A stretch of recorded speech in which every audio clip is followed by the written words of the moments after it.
आज के इस वीडियो में हम जो है पिछले लेक्चर को कंटिन्यू करेंगे जो कि common types of network devices थी और उनके यूजेस थे। पिछले लेक्चर में हमने पार्ट 1 किया था, उसमें कुछ कंपोनेंट्स के बारे में पढ़ा था जिसमें क्लाइंट्स आ जाता है, स्विचेस थे और इसके अलावा जो है और कंपोनेंट्स है जो कि कॉमनली यूज़ होते हैं। अब हम पढ़ रहे हैं उससे मज़ीद आगे के लिए पार्ट 2 के लिए जो कि नेटवर्क कंपोनेंट्स में आते हैं और ये नेटवर्क को इंफ्रास्ट्रक्चर के लिए बहुत ज़रूरी होती है, जिसके लिए इंफॉर्मेशन या मालूमात होना बहुत ज़रूरी है। जिसमें सबसे पहले हम आ जाते हैं वायरलेस एक्सेस पॉइंट। ये क्या है? वेप कहलाता है। इसका शॉर्ट फॉर्म क्या है? वेप। इसका क्या काम होता है? जैसे कोई भी वायर्ड नेटवर्क हो और इसको किसी वाईफाई डिवाइस से एक्सेस कराना हो किसी वायर्ड नेटवर्क को, तो वो वहाँ पे हम क्या करते हैं? एक्सेस पॉइंट का इस्तेमाल करते हैं। मिसाल के तौर पे यहाँ पे देखो, एक लैपटॉप है, फिर उसके बाद यहाँ पे एक सर्वर है। अब ये सर्वर क्या है? नेटवर्क से लगा हुआ है किसी स्विच के साथ और ये वायर्ड से कनेक्टेड हुआ है। फिर हमने क्या किया है? इसी को स्विच को लेके एक एक्सेस पॉइंट लगा दी। अब क्या है? लैपटॉप को एक्सेस करना है सर्वर से। अभी ये वायर्ड इसमें नहीं लगी हुई, तो अब इस वायरलेस के थ्रू हम किस तरह एक्सेस कर सकते हैं? हम एक एक्सेस पॉइंट लगाएंगे, उसकी कनेक्टिविटी करेंगे। कनेक्टिविटी करने के बाद ये एज अ एक्ट क्या करेगा? वायर्ड का कनेक्टिविटी का एक्ट करेगा, होगा वायरलेस, लेकिन wired as a wired media के तौर पे ये कनेक्ट हो जाएगा और एक्सेस किसको कर लेगा? वायर्ड एरिया नेटवर्क के किसी भी सर्वर को या क्लाइंट को आराम से एक्सेस कर सकता है। इसमें हमें वायर की ज़रूरत नहीं पड़ती। इस तरह की डिवाइस को क्या कहेंगे? वेप, वायरलेस एक्सेस पॉइंट। वहाँ पे हम जो है सर्वर की रिसोर्सेस ले सकते हैं जो कि नेटवर्क पे आई है, लेकिन वायर्ड के थ्रू नहीं होगा। सर्वर वायर्ड नेटवर्क का, लेकिन हम एक्सेस लेंगे उसको वायरलेस के थ्रू। उसके बीच में क्या चीज़ लगा सकते हैं हम? Access point. एक्सेस पॉइंट होगा तभी वो क्या है? वायर्ड और वायरलेस को कनेक्ट करेगा। तो इसके बाद हम आ जाते हैं, दूसरा क्या है? राउटर। राउटर का क्या काम होता है? कोई भी दो नेटवर्क होंगे ना छोटे, जैसा कि ये एक नेटवर्क है, ये एक नेटवर्क भी है, और जिसमें कंप्यूटर है 1 से 3 लगे हुए हैं, यहाँ पे 2 लगे हुए हैं, जो कि सब नेटिंग हमने की थी ना, वहाँ ये राउटर के अंदर हम इसकी भी आईपी यहाँ पे देंगे, इस नेटवर्क की आईपी इसको यहाँ पे देंगे जिस पे नेटिंग होती, तो वो राउटिंग टेबल बन के इस राउटर के अंदर चला जाता है, जिसके आगे डिटेल में हम करेंगे काम अभी बेसिक लेवल पे। तो ये वाला एक नेटवर्क कहीं और है, ये वाला नेटवर्क कहीं और है। इन दो नेटवर्क को कनेक्ट करने के लिए हम क्या यूज़ करते हैं? राउटर। क्योंकि यहाँ पे सर्वर कुछ और लगा होगा, यहाँ पे कुछ और लगा होगा, लेकिन यहाँ से डेटा, इस कंप्यूटर का डेटा इस कंप्यूटर पे जाना है, तो इसको यहाँ से इस तरफ पहुँचाने के लिए हमें क्या यूज़ करना होगा? राउटर। ये अक्सर कैन की जो टोपोलॉजी होती है ना, वहाँ यूज़ होते हैं। कैंपस एरिया नेटवर्क कहते हैं।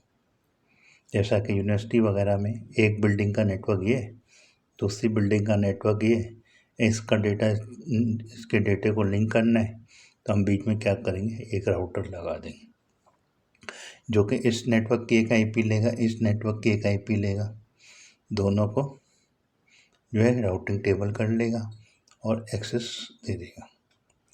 फिर उसके बाद जो है वैन लिंक कंपोनेंट्स। वैन लिंक कंपोनेंट एक्चुअली वो होते हैं जिससे हम क्या करते हैं? एक तो होता है लोकल एरिया नेटवर्क जो कि हमारे घर पे लगा हुआ है, जैसा कि कोई भी नेटवर्क हो, लोकल एरिया नेटवर्क, जिसमें शेयर फोल्डर वगैरह, सर्वर वगैरह होते हैं। एक नेटवर्क हम लेते हैं आउटसाइड लोकल एरिया नेटवर्क, जैसा कि इंटरनेट वगैरह से, जिसमें हम जो है वर्ल्ड की इंफॉर्मेशन लेते हैं गूगल के थ्रू या किसी के थ्रू।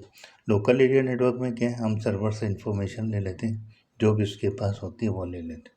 लेकिन हमें वैन के थ्रू जाना है, वाइड एरिया नेटवर्क इस्तेमाल करने के लिए उस चीज़ को जो सर्विस प्रोवाइड होती है ना आईएसपी के थ्रू, उस वो जो डिवाइस देता है या कोई फैसिलिटीज़ देता है, उस तरह की डिवाइस को हम क्या कहते हैं, वैन लिंक कंपोनेंट्स, जिसमें हमें डीएसएल मॉडेम, कई जगहों पे क्या होता है हमें डीएसएल की सिर्फ फैसिलिटीज़ अवेलेबल होती है लाइन टेलीफोन लैंडलाइन की, वहाँ पे हम क्या हमें इंटरनेट वगैरह चाहिए आईएसपी के थ्रू, तो वहाँ पे क्या करते हैं हम डीएसएल मॉडेम लगाते हैं और नेटवर्क जो होता है वाइड एरिया नेटवर्क या इंटरनेट वगैरह बोलते हैं, तो वो वाली सर्विस ले लेते हैं जो कि लोकल एरिया नेटवर्क को भी सप्लाई हो जाती है, लेकिन जो इन्फॉर्मेशन होती है ना आउटसाइड होम नेटवर्क की वो हमें मिल जाती है। उसके लिए दूसरी डिवाइस क्या होती है, केबल मॉडेम।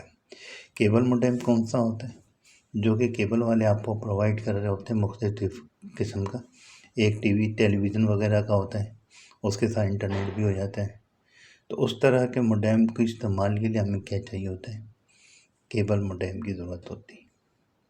और तीसरा हमारे पास सैटेलाइट कहाँ यूज़ करते हैं, जैसा कि रिमोट एरिया होता है, जैसे यहाँ से चले जाएं पाकिस्तान का ही देख लें, जो गांव वगैरह में चले जाएं जहाँ पे इंटरनेट का या मोबाइल फ़ोन का टावर वगैरह है ही नहीं, और वहाँ पे अगर इंटरनेट चाहिए हो, कोई फैक्ट्री लगानी हो, कुछ लगाना हो, तो हम वहाँ पे क्या करते हैं, इंटरनेट एक्सेस के लिए हमें सैटेलाइट की ज़रूरत होती है, क्योंकि सैटेलाइट वो ऐसी चीज़ है जो कि हर जगह इस्तेमाल हो सकती है। शिप में चले जाएं, जैसा कि पानी वाला जहाज़ होता है, वहाँ पे अगर इंटरनेट चाहिए किसी स्टाफ को इंफॉर्मेशन वगैरह की, तो वो क्या करेगा, सैटेलाइट लगाएगा, समंदर जाए कहीं पे भी जाएगा तो उसको वो इंटरनेट सर्विस मिल जाएगी, तो वो क्या कहलाएगी, सैटेलाइट।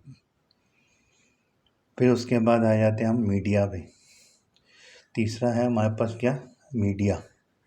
मीडिया में हम क्या करते हैं, मीडिया एक्चुअली क्या है, किसी भी एक डिवाइस या क्लाइंट को, जैसा मैंने कल बताया था क्लाइंट्स के बारे में, कोई भी एंड डिवाइस होती है उसको हम क्या कहेंगे, क्लाइंट कहेंगे। किसी भी क्लाइंट को, एक क्लाइंट को या एक नेटवर्क को दूसरे क्लाइंट से इंटरेक्ट करना हो या कम्युनिकेट करना हो, उसके लिए हमें एक मीडिया की ज़रूरत पड़ती है, वो चाहे वायरलेस हो या वायर्ड हो। वायर्ड में जो मीडिया होती है ना, वो होती है ट्विस्टेड कॉपर केबल, लेकिन उसकी लेंथ कम होती है, उसकी डिटेल आगे हम लेक्चर में पढ़ेंगे, या मैं पहले भी रिपीट कर चुका हूँ। फिर दूसरा ये होती है 4 पे ट्विस्टेड होती केबल, कॉपर में होती है, इसकी लेंथ अराउंड 100 फीट तक हो जाती है, इससे ज़्यादा लिमिटेशन इसकी नहीं है, इसकी हर एक की अलग अलग लिमिटेशन है। अगर लॉन्ग डिस्टेंस के लिए कनेक्टिविटी करनी है, जैसा कि फैक्ट्री में आपने देखा होगा, एक सेल्स डिपार्टमेंट है, फिर एक प्रोडक्शन है, फिर उसके बाद प्रोजेक्ट डिपार्टमेंट है, ये सारे डिपार्टमेंट दूर दूर होते हैं, 500 मीटर दूर हो गया, कोई आपको 1000 मीटर दूर हो गया। अब वहाँ पे जो है ट्विस्टेड केबल के नहीं लगा सकते उस नेटवर्क को जोड़ने के लिए, तो हम वहाँ पे क्या करते हैं, फाइबर केबल लगा देते हैं एक, तो वहाँ के नेटवर्क को उस दूसरी जगह के नेटवर्क को लिंक बन जाता है, और उसके दरमियान स्विच लगा देते हैं जो कि जीपिक वाला होता है, जैसा कि कल मैंने आपको बताया, वहाँ पे जीपिक हम यूज़ करते हैं, क्योंकि फाइबर कनेक्शन चाहिए। फाइबर कनेक्शन के लिए हम क्या करेंगे, जीपिक का इस्तेमाल करेंगे। इसी तरह कॉपर हो गई, उसमें हम RJ45 का इस्तेमाल करते हैं, इसकी भी डिटेल मैं आगे दे दूँगा। फिर उसके बाद रेडियो फ्रीक्वेंसी, वेव्स फ्रीक्वेंसी में क्या होता है, एंटीना वगैरह यूज़ करते हैं, जैसा कि ये एग्जांपल है, ये जो एंटीना है ना, ये क्या है, रेडियो वेव्स के थ्रू आपको कनेक्टिविटी देता है। इसकी एक IEEE की वैल्यू होती है 801.2 या 3 इस तरह का है, तो वो एक ISO नंबर होता है, उसके थ्रू जो है ये एंटीना वर्क करता है वायरलेस की सप्लाई के लिए, जो कि रेडियो वेव होते हैं। फिर उसके अलावा दूसरी चीज़ क्या है, 802.3 है, शायद ये इसका है ट्विस्टेड केबल का कोड, और इसके अंदर जो है 4 पे ट्विस्टेड केबल लगती है, जो कि स्मॉल एरिया के लिए सही है, लोकल एरिया के लिए जहाँ 100 मीटर तक का आपकी रेंज हो कनेक्टिविटी के लिए। फिर उसके बाद आ जाओ आप फाइबर केबल लॉन्ग डिस्टेंस के लिए। इसमें हमारे पास 2 मोड होते हैं, एक मल्टी मोड जो कि 500 मीटर तक जाता है, एक होता है हमारे पास सिंगल मोड जो कि 1 किलोमीटर 5 किलोमीटर तक भी चला जाता है। तो ये आज की इन्फॉर्मेशन थी कंपोनेंट्स के बारे में, जिसका पार्ट 1 हमने पहले कर चुके हैं।